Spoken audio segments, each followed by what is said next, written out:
Uh, Firstly, what is sarcoidosis? So sarcoidosis, by definition, it's a multisystemic granulomatous disease of unknown etiology. So important thing to notice here is, although there are many etiologies which are there, the most common point to notice here is many of them say that it's a disease of unknown etiology, because there is no proven etiology for sarcoidosis. Although there are multiple theories related to what can cause sarcoidosis, it is still known as an idiopathic condition because etiology is unknown. It's still under investigation. Although there are some studies which can point to specific etiologies for sarcoidosis.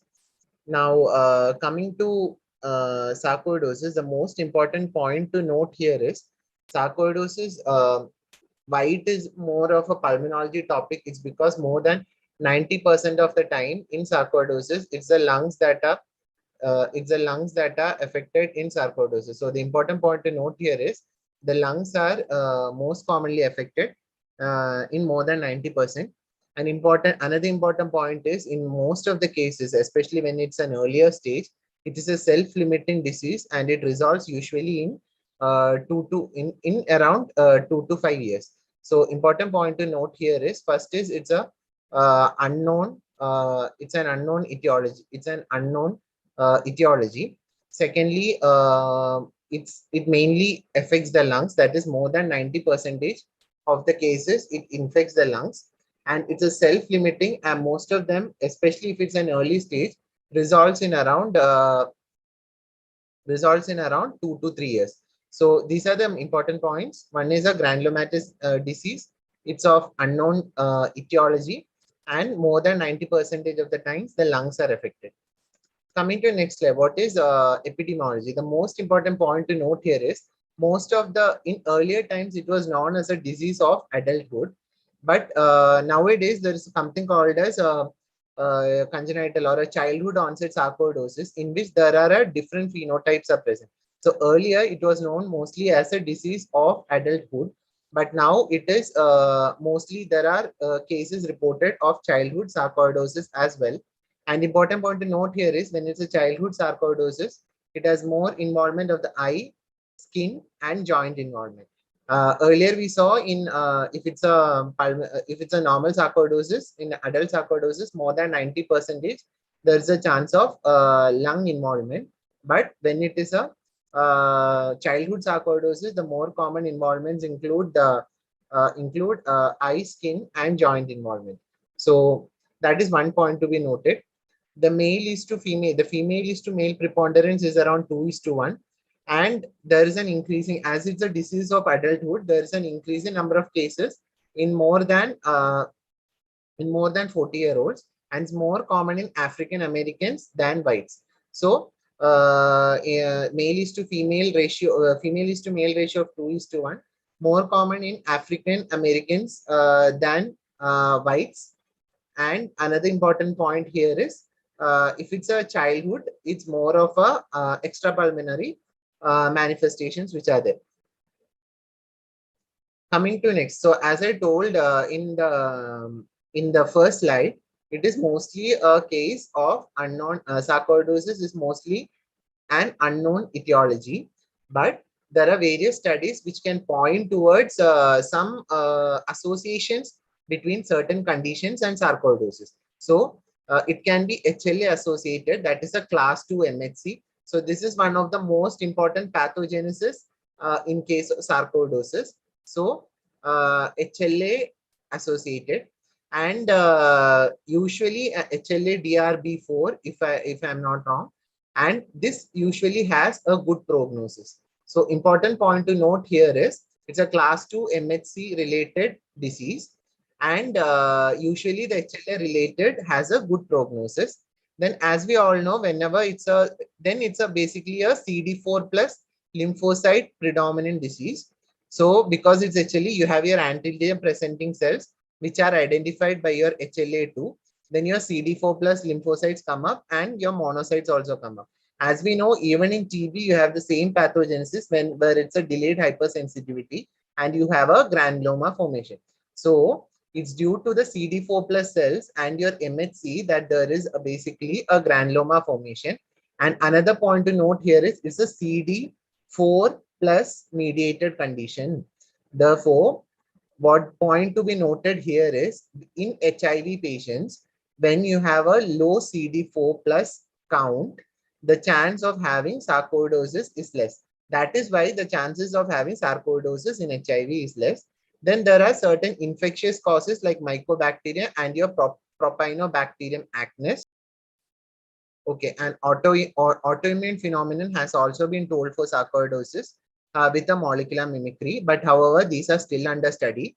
Then in environmental and occupational exposure, including wood particles and metal exposure. So your most important etiology, as I told, is HLA.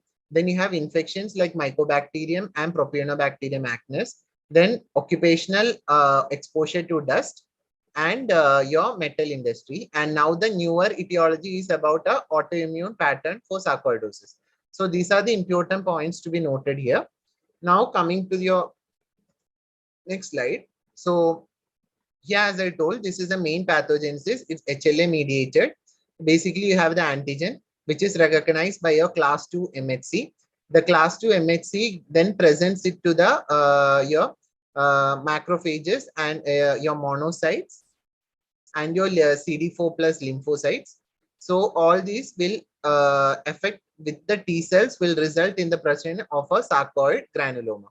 So look here, you have your antigen exposure. This antigen exposure is mostly, it can be either an infection or as we told, a occupational lung disease or some other etiology like an autoimmune etiology or an HLA mediated etiology. So basically you have an antigen presenting cells. This antigen presenting cells present the cells to the CD4 plus, which in turn causes a macrophage activation. And the newly activated CD4 cells via chemokines, as we all know, yeah, they have a lots of mediators like TNF alpha, interleukin 12, interleukin 17, interferon gamma, interleukin 2. And all these factors result in a granuloma formation. Then this granuloma formation of further stage, as we all know, in chronic inflammation, it can go into fibrosis. So this is our usually a pathogenesis of pulmonary sarcoidosis looks like. So now, as we have described the etiology, the most important factor that we have to notice in sarcoidosis is how to approach a case of sarcoidosis. Most important point to note here is most of the patients with sarcoidosis are asymptomatic.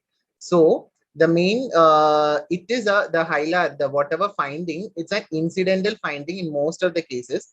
Patient usually doesn't come for complaints like cough, breathlessness or anything. It's mostly an incidental finding. Many of the patients are asymptomatic and it is most of them present with an asymptomatic hilar adenopathy. So this is one of the most important points you have to note while going for a diagnosis of sarcoidosis. Patient will have a asymptomatic hilar adenopathy, and history taking, you have to take a specific history taking with respect to occupational exposure.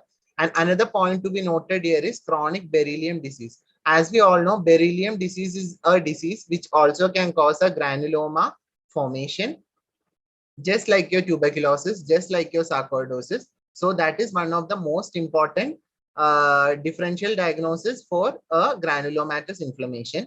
And the point to be noted here is in beryllium, there is something called as a lymphocyte proliferation test. This is one of the, just for an MCQ point of view. So this is one of the most important tests for beryllium. And beryllium disease also causes a hilar lymphadenopathy. So whenever you have a case of, whenever you get a patient who is asymptomatic and on incidentally, because he might have come for some other complaints which are not at all related to sarcoidosis, if you find a asymptomatic hilar adenopathy, always keep a diagnosis of sarcoidosis on the back of your mind.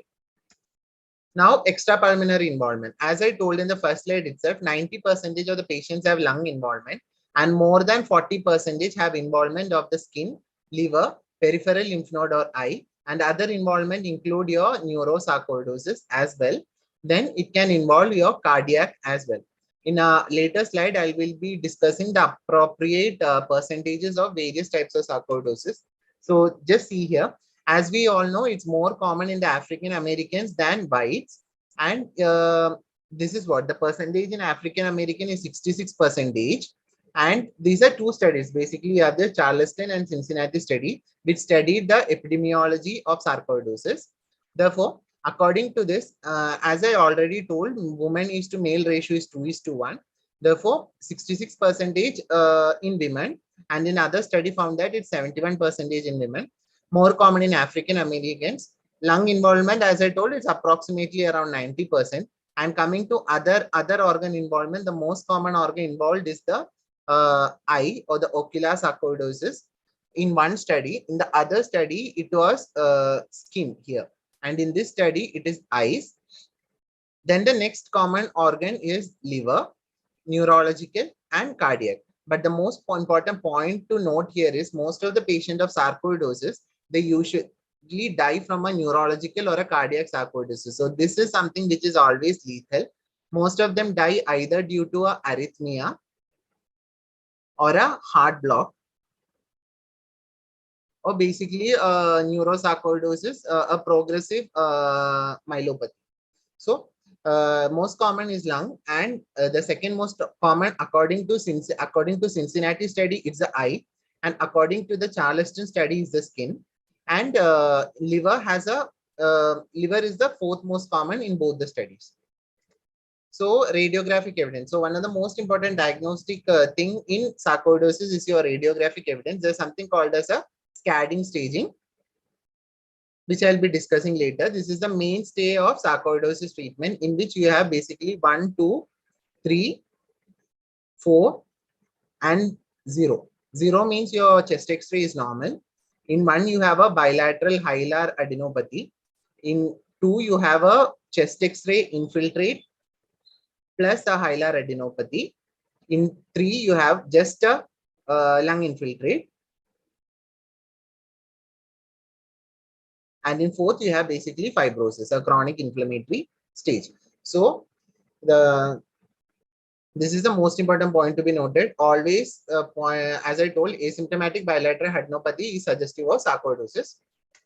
Then you have something, the blood markers. The blood markers, the most common, which everyone knows, it's your angiotensin converting enzyme. The angiotensin converting enzyme is more important in acute stage. It's not that useful in a chronic stage. In a chronic sarcoidosis, the sensitivity of ACE is low.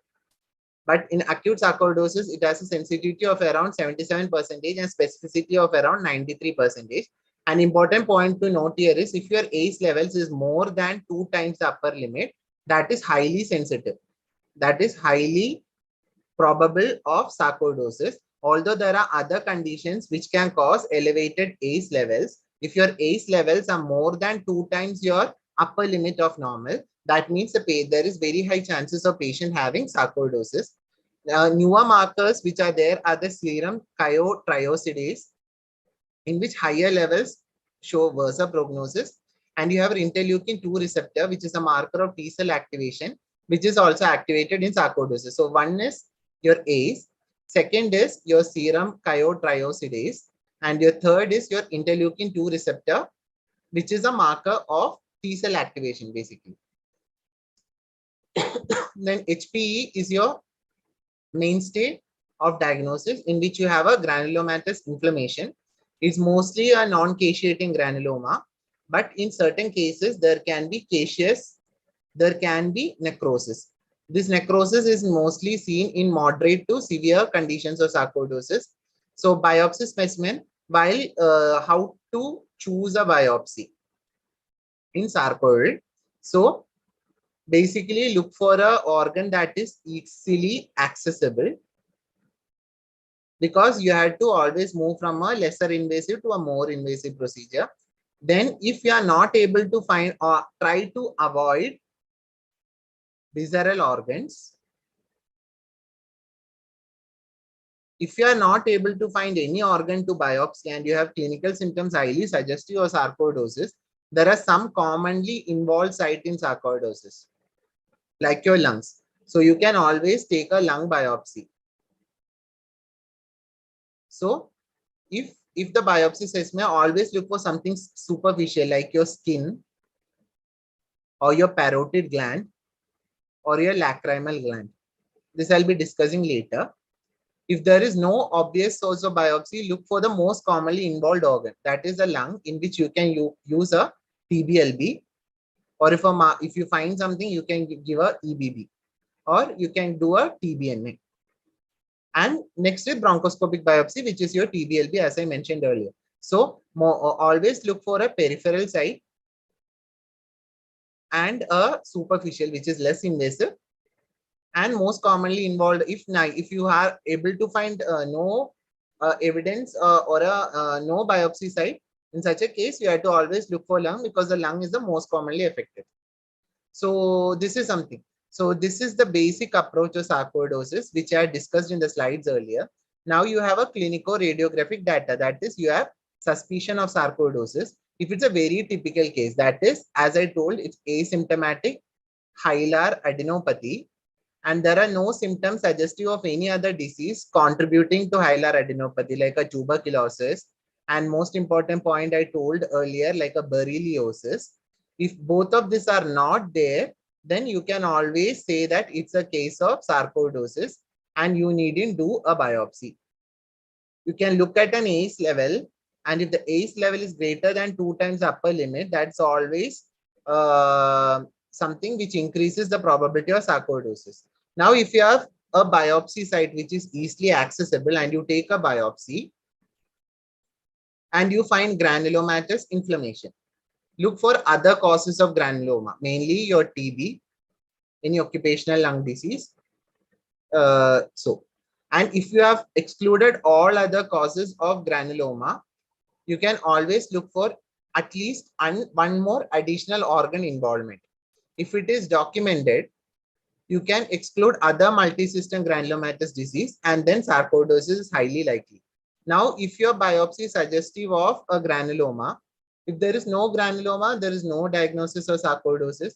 Now, supposedly, if you get a granuloma and you are getting some other causes of granuloma, then it is a alternative diagnosis. Now, you have got a biopsy, you have got a granuloma, but you are not able to find one more organ suggestive of sarcoidosis.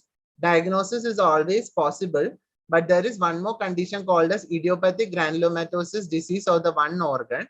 Now, some people say that this is another phenotype of sarcoidosis, while another school of thought says that it should be used as a separate entity. So, if you are not able to find a second organ suggestive of sarcoidosis, always look for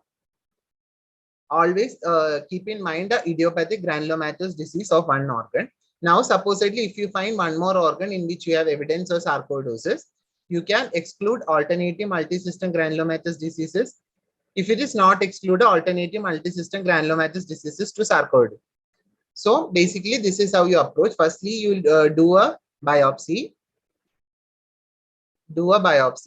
Look for a granuloma, rule out other causes of granuloma, look for one more organ of sarcoidosis. If all these are positive, it's sarcoid.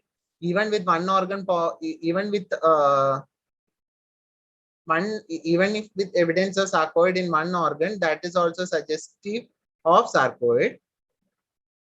And always look for a multisystem granulomatous disease. Now, next I told bronchoscopy is the most common type of biopsy. As we know, there is something called as a transbronchial biopsy or TBLB. Then you have your endobronchial biopsy or EBB. Then you have something called as TBNA, which is transbronchial needle aspiration. So this is TBNA. Your conventional TBNA cannot be done for all the lymph nodes. Basically, you do it for 4 hours and 7. That is your subcarinal. So if you are finding a right paratracheal lymph node, you can always go for a 4 hour. And combination, obviously, combination of all the procedure improves your yield.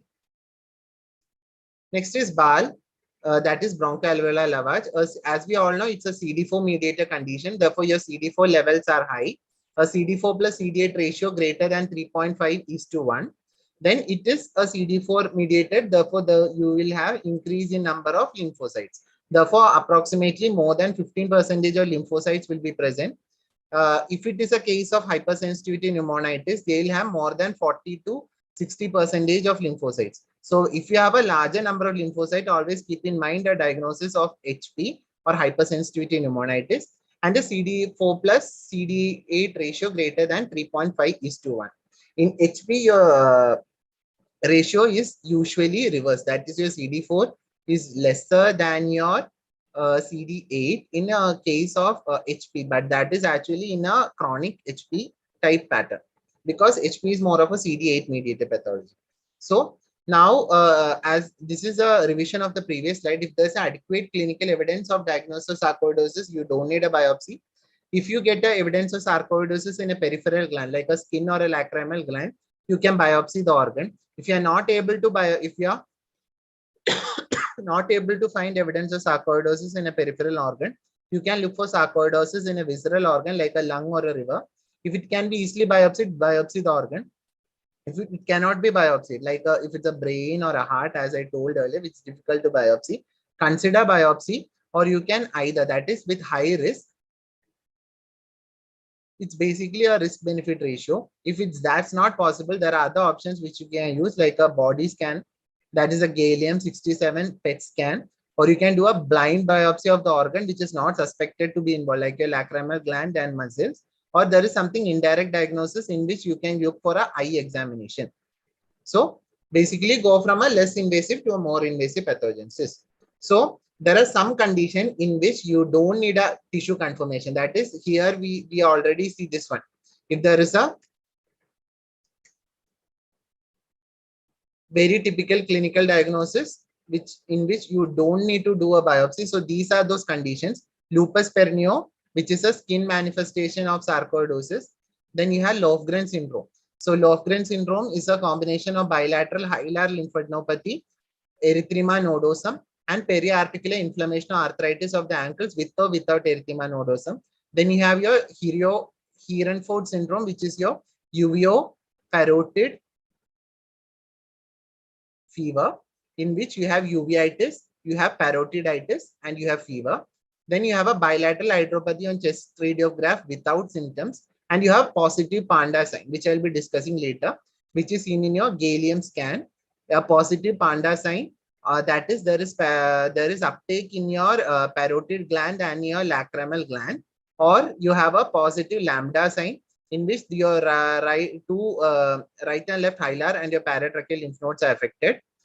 You have your hilar and your paratracheal, right paratracheal, and these are gallium-67. So basically, condition which do not need biopsy, one is your Heerenford syndrome, second is your Lofgren syndrome, third is asymptomatic hilar adenopathy,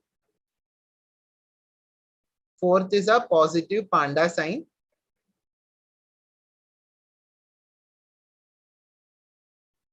or a lambda sign, and fifth is your lupus perennium. So these are the conditions in which you don't need to do a biopsy. These are clinically clinching factors for sarcoidosis. So other diagnostic approach, as we saw, gallium scanning, in which you have your panda sign and your lambda sign.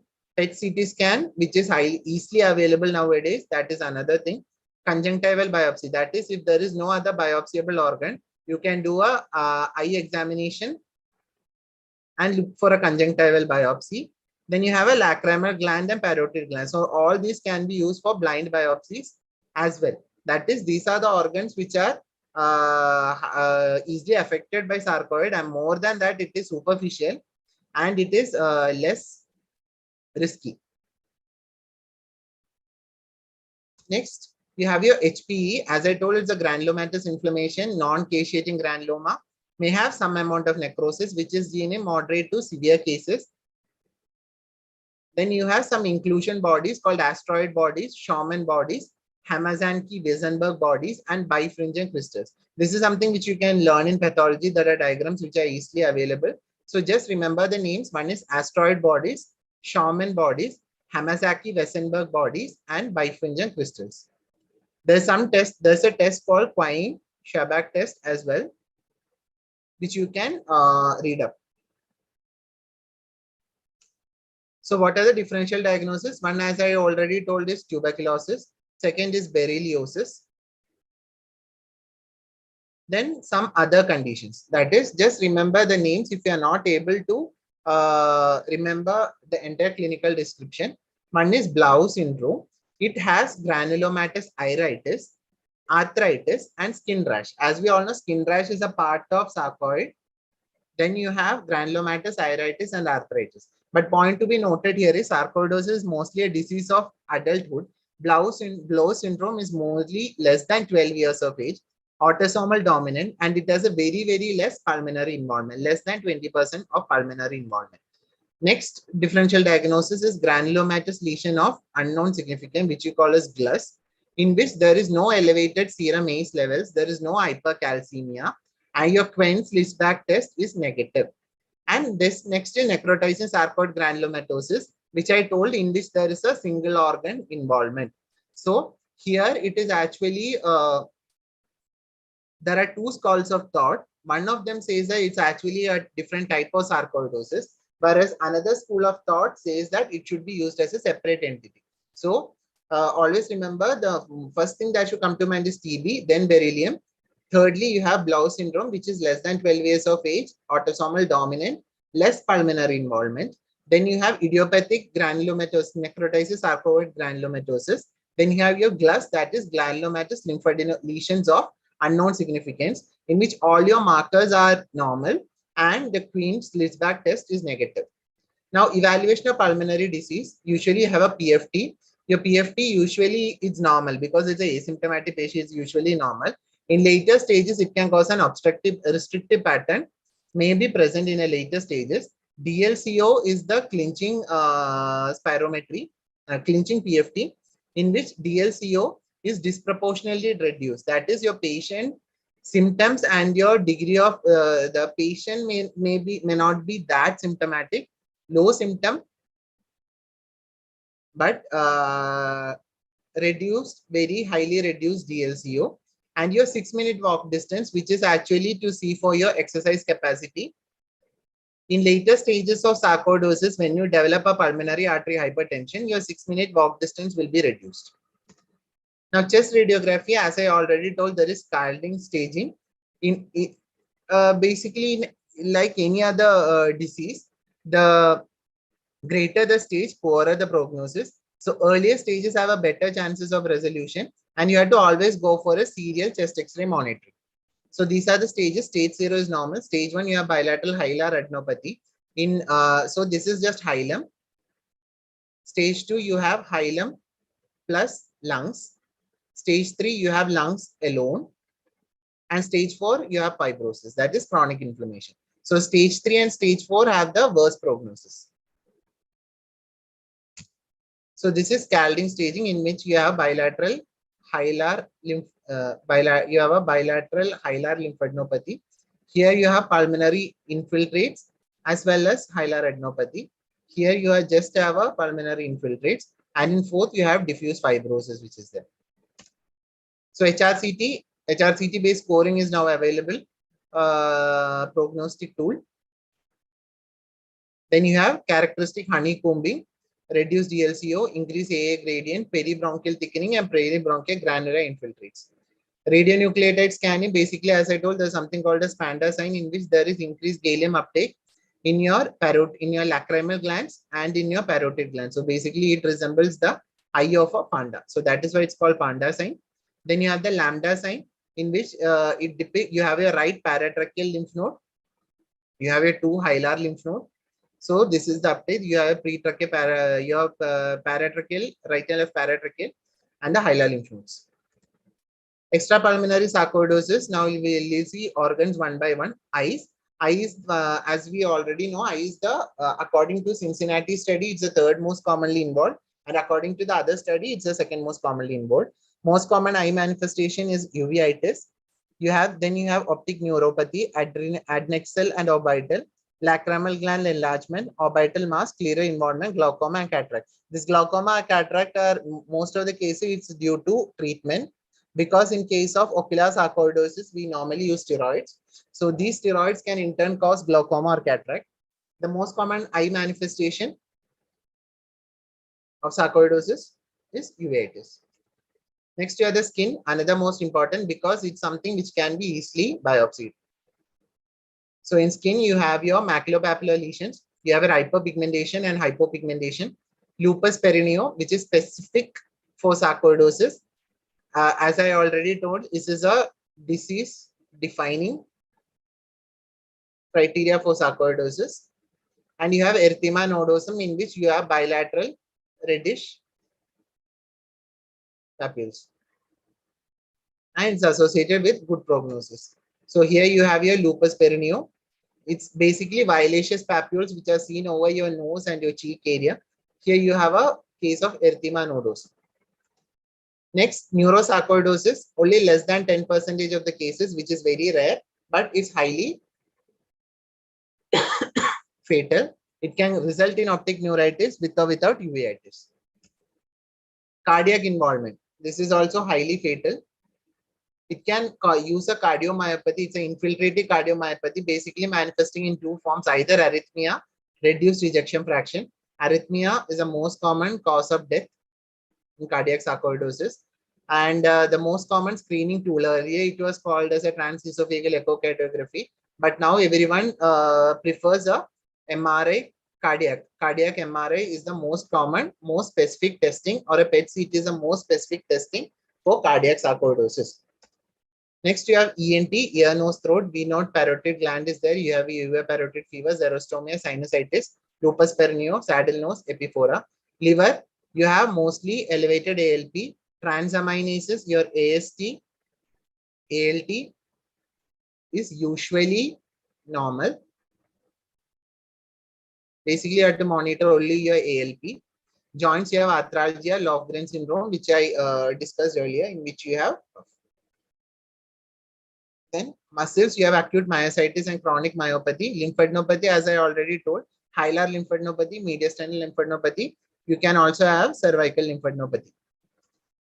Endocrine, most important, you will have hypercalcemia, you have hypercalciuria, and this hypercalcemia and hypercalciuria is caused due to elevated levels of 1,2,5 dihydroxy vitamin D and hyperparathyroidism. So if anyone asks you what is the most common manifestation, why does hypercalcemia, hyperuricemia occur? It occurs because there is increased levels of 1,2,5 dihydroxy vitamin D or dihydroxycholecalciferol, and you have hyperparathyroidism. And hematological, you have anemia, leukopenia, thrombocytopenia. So treatment. Now we have come to a diagnosis of sarcoidosis, and now we discuss in the treatment. The most common most point here to note is most of the patients resolve in 3 to 5 years by themselves. It is self-remitting. Usually we treat depending on the patient's symptom, and usually stage 3 or stage 4 is when we treat it. 1/3 will have persistent disease, and only less than 5% will have death, and that is mostly due to cardiac, neurosarcoidosis, and pulmonary fibrosis resulting in a respiratory failure. So anti-inflammatory agents.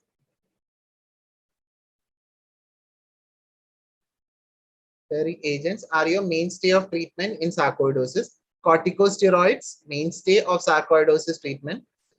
The dose is always a question. According to McKenzie and other studies, 20 milligram is your standard dose of starting, and then you have to taper the dose. If your patient doesn't respond even to 40 milligram of prednisolone or steroid, that means he is refractory to treatment.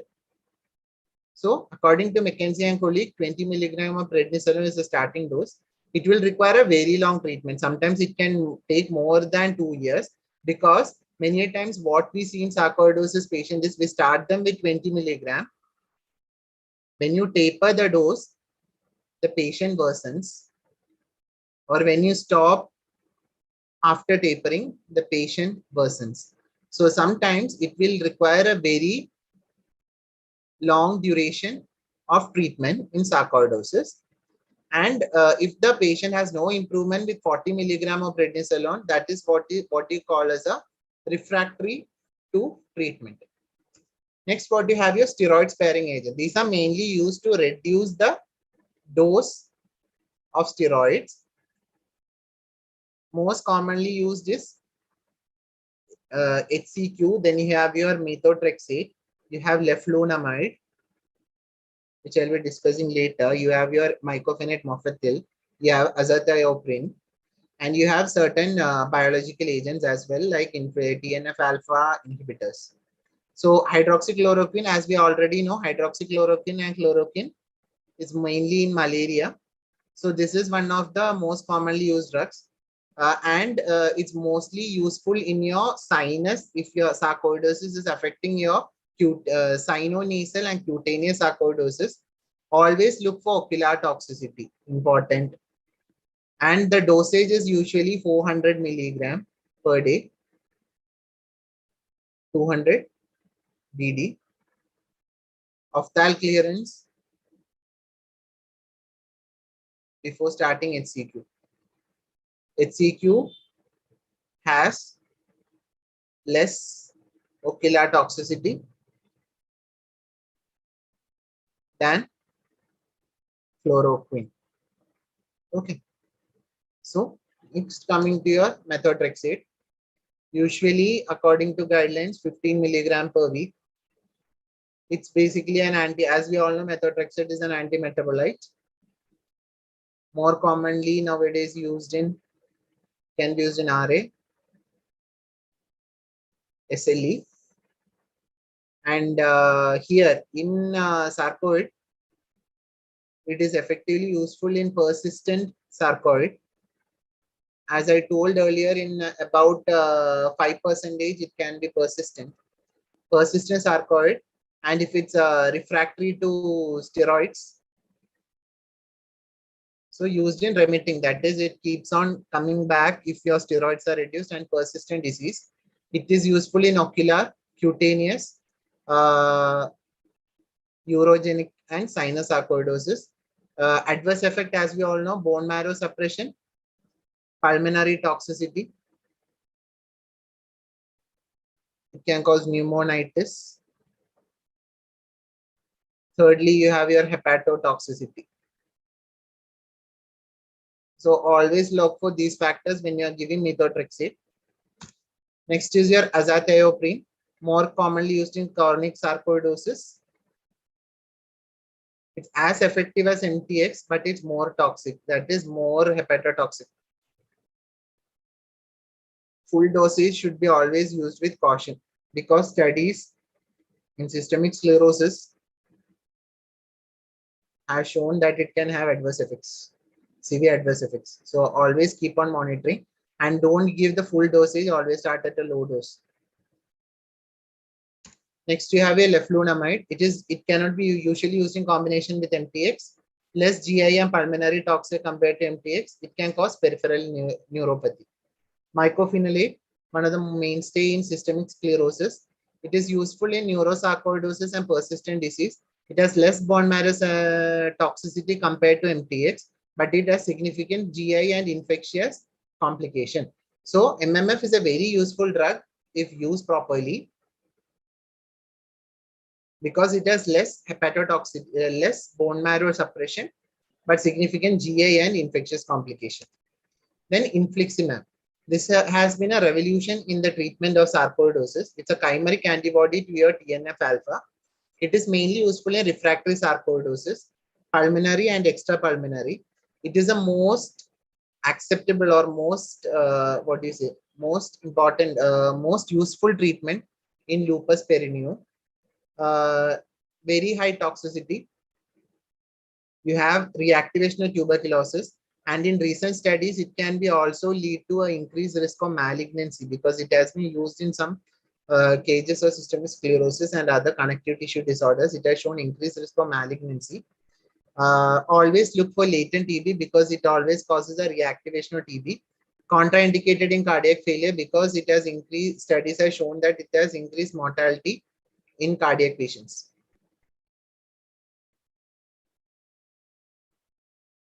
Okay, so infliximab is a very useful drug, but high toxicity, and it's useful in refractory sarcoidosis that is not responding to steroid.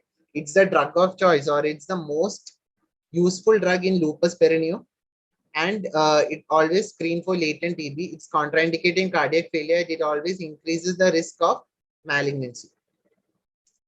Next, we have adalimumab, which is an anti-TNF antibody. It has a lower response rate and long because it has a very long time to show effectiveness. So that is why it is very rarely used. Other than this, you have other drugs like rituximab and some other newer drugs which we'll be discussing. So ocular sarcoid, you use topical steroids, which is a mainstay of treatment, but it can result in glaucoma and cataract. Chronic ocular sarcoid, you can use methotrexate. Cutaneous sarcoidosis, you can HCQ, which is one of the most important drugs which can be used. Lupus pernio, infliximab. Neurological, it requires intensive treatment. Very high dose of steroids may be needed. Antifibrotic therapy, no particular therapy has been identified. Management of complication, pulmonary hypertension, most common complication of pulmonary sarcoidosis. Decrease in 6-minute walk distance. And most commonly used drugs are your prostacyclins, prostaglandins, like ipoprosten or ilioprost. Then you are bosentan, ambisentan, which are your endothelin receptor antagonist. Phosphodiesterase inhibitor like sildenafil. And combination therapy. So these are basically how you treat PH, the normal guidelines for treating a idiopathic PH or a type 1 PH. Class 1 PH. You can either give your prostaglandins or you can use an endothelin receptor antagonist, use your phosphodiesterase 5 inhibitor or a combination therapy. Fatigue. Now, fatigue is one of the most common complications of sarcoidosis. You can give neurostimulants like methylphenidate and armodafinil. Bone health, because in sarcoid you have increased 125 DHCC. You needn't replace vitamin D, but you can use bisphosphonates. Lung transplantation in later stages, if it's that is in pulmonary fibrosis with PH. Okay. So now I'll discuss some recent updates on diagnosis and treatment. So this is of a diagnosis. This came up in ATS in 2020. So lymph node sampling, when to do? Now, if patient has a high clinical suspicion, that as I already told, there's Lofgren's, there is Kiran-Ford's, there's lupus pernio, don't sample your lymph node. If the patient is asymptomatic bilateral adenopathy, no, you can either do it or not do it.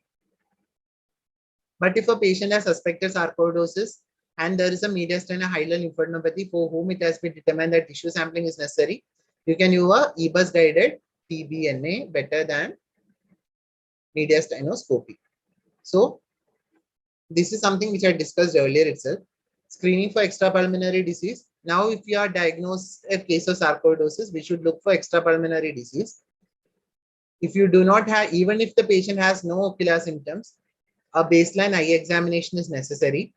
If the patient has even if the patient has no renal symptoms, no renal sarcoid features, baseline serum creatinine is necessary.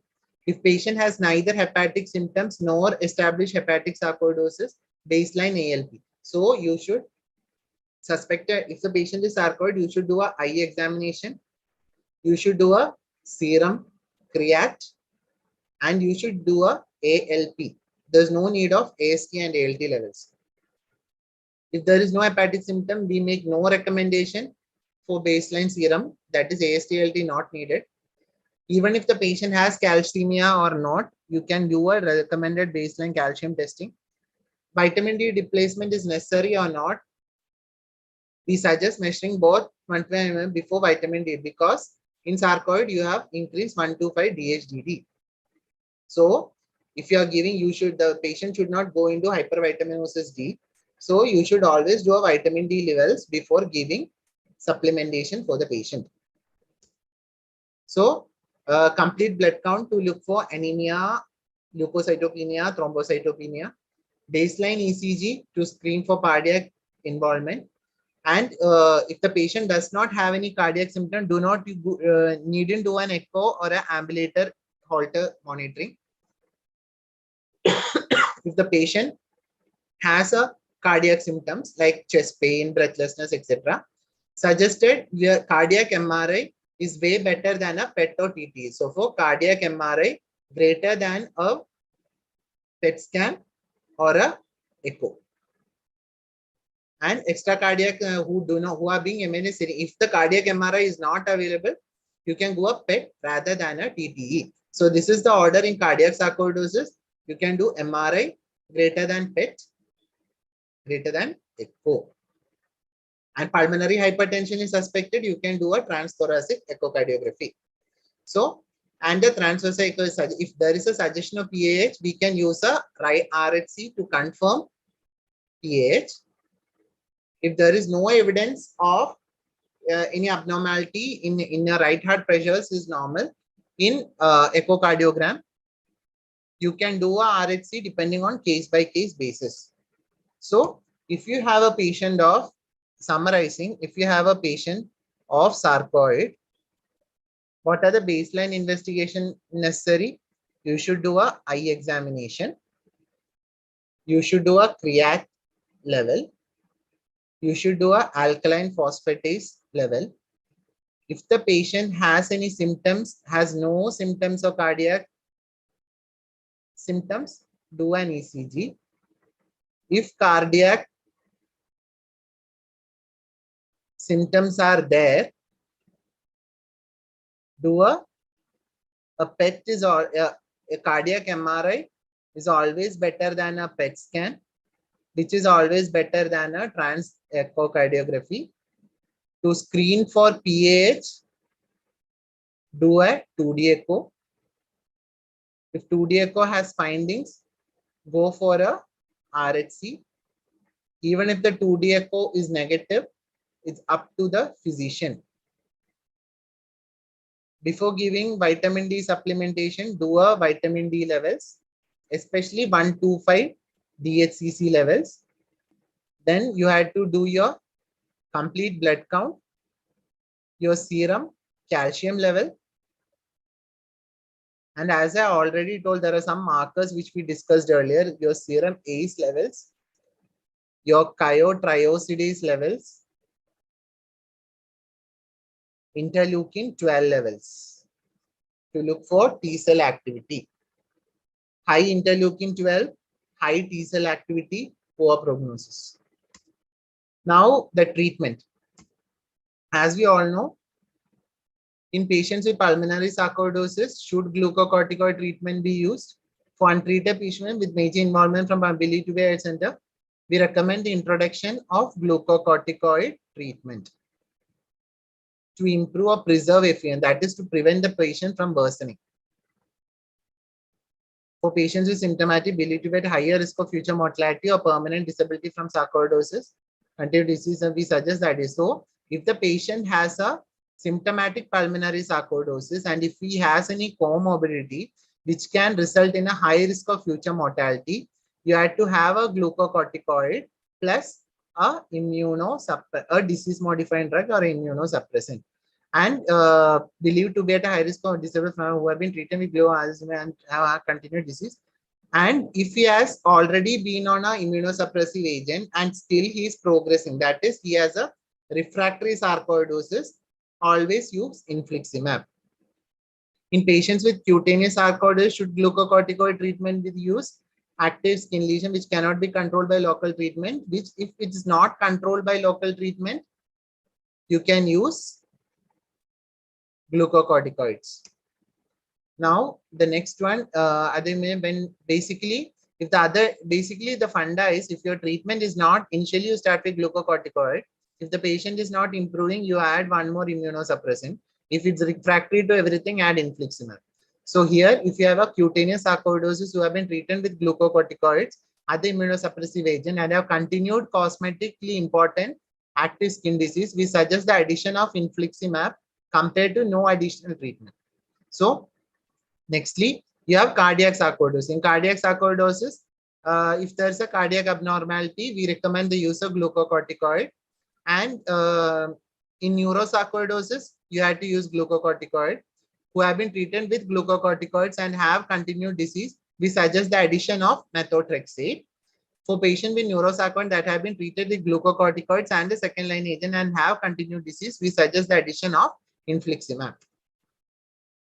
And sarcoidosis associated fatigue, as I told you, can armodafinil and methylphenidate can be used. So who have troublesome fatigue, we suggest a pulmonary rehabilitation program and inspiratory muscle training. Who had trouble that is not related to disease activity, after consideration of pulmonary, we suggest the use of D-methylphenidate. And the small fiber neuropathy, no recommendations were made.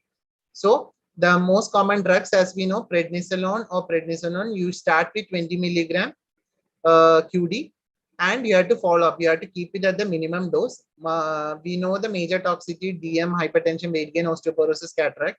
Then you have methotrexate, 10 to 15 milligram once a week. Major toxicity: nausea, leukopenia, hepatotoxicity, pulmonary toxicity. So do a CBC, hepatic level, renal.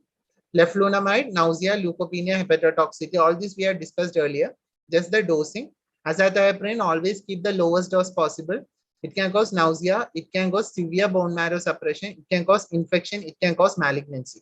Mycophenolate mofetil, very useful drug if used properly, but high risk of infections and high risk of malignancy. Leukopenia is common in all immunosuppressant. It is less experienced in sarcoidosis than other agents. You have the infliximab, which is used in refractory sarcoidosis, but it can cause malignancies. It can cause cardiac disorder. So it can cause infection, allergic reaction. It is contraindicated in heart failure, prior malignancy, demyelinating neurological disease, active tuberculosis, and deep fungal infection. This is very important. Adalimumab, as I told, it takes a longer time to act. Always look for GB, monitor for allergic. CMD, contraindicated severe CHF, prior malignancy, but it's less toxic than infliximab, but it takes a longer time to act. Then you have rituximab, which is anti-CD20. It has a high risk for viral reactivation and can lead to IgG deficiency. Then you have newer drugs like a respiratory corticotropin injection, 40 to 80 units twice a week. It can cause diabetes, hypertension, edema, anxiety. Monitor blood glucose and blood pressure levels. Mostly of the toxicity is on the day of infection. So newer modality of treatment, which I didn't discuss earlier, are these three. You have rituximab, you have respiratory corticotropin injection, which is given 40 to 80 units twice a week. So whenever you are putting patient on all these drugs, always as a baseline, do a CBC, do a LFT, do a RFT if possible, to look for immunosuppression. Basically, and before starting infliximab, adalimumab, rule out CHF, that is, look for an ejection fraction, rule out malignancy, and before using HCQ, always do a ocular testing. So pulmonary sarcoidosis, if it's a low risk, you can observe the patient. If needed, you can give glucocorticoid. If he has a intermediate risk but impaired, he has a poor quality of life, you can give a steroid at the lowest dose. If even after giving steroid, the patient is not improving, you can add a immunosuppressant like a methotrexate, azathioprine, leflunomide, or mycophenolate mofetil. If still he is refractory, add infliximab or adalimumab, and still continue disease, you can give rituximab or JAK. And if he has a good response to glucocorticoid at the lower dose, you can taper. If he is improving on a glucocorticoid plus a immunosuppressant, you can reduce the dose of glucocorticoid. If he is improving an infliximab, reduce the glucocorticoid. If he is increasing or rituximab, reduce the glucocorticoid. And if it's a high risk, give a glucocorticoid. Then you can give methotrexate preferred, azathioprine, leflunomide, hydroxychloroquine, infliximab. So basically, the order, as I already told you, give glucocorticoid, then you give glucocorticoid plus MPX, refractory plus infliximab, still refractory, give rituximab or a JAK-STAT inhibitor. And always, if patient improves, don't stop your immunosuppressant, reduce your glucocorticoids dose. This is the main guideline of treatment of any type of sarcoidosis. Next, your skin sarcoidosis, as I already told, if it's a lupus perennial, infliximab is highly useful. Initially use topical steroids, not improving, add oral steroids. Then if it's not improving, you can use HCQ, methotrexate, and infliximab. So basically, the mainstay of treatment is always the same. And if it is a cardiac sarcoidosis, if it's clinically significant, and if you have a heart block of your Holter monitoring shows any arrhythmia, look for a cardiac pacemaker. Otherwise, add glucocorticoid plus or minus methotrexate. If the good response, successfully taper glucocorticoids. Methotrexate, azathioprine, leflunomide, mycophenol, mofetil can be added as a add-on if he is not improving. Or if there's a continued disease or relapse, you have to look for infliximab, adalimumab, or cyclophosphamide. But always rule out cardiac heart failure in this patient before giving infliximab. So that is what we'll be discussing in this class. So we have discussed a lot of things. Now to summarize. Firstly, what is the definition of sarcoid? It's a multisystemic inflammatory disorder. It is more common in female than male. Disease of adulthood. It is HLA mediated, type 2. It can be caused by TB, propionobacterium, occupational lung diseases. Then main pathogenesis is HLA mediated. 90% involves the lung. Second most common in one study is the eye, in other study it's the lymph node. Then you have ocular sarcoidosis, you have skin, liver, cardiac and neuro is highly fatal. And your investigations, you do a chest X-ray, scattering scoring, you can do an HRCT, you can do a PFT, 6-minute walk distance. In blood, you do a CBC to look for anemia, leukocytopenia, calcium, ALP, creat, ECG. If ECG positive, go for echo, cardiac MRI, specific. Then nerve conduction, if you have a neurosarcoid. So, and you can, you have to always look for 125 DHCC levels. Then diagnosis, if as I told, disease defining, you have Lofgren, Kieran-Ford, lupus perineo, asymptomatic, hilar adenopathy,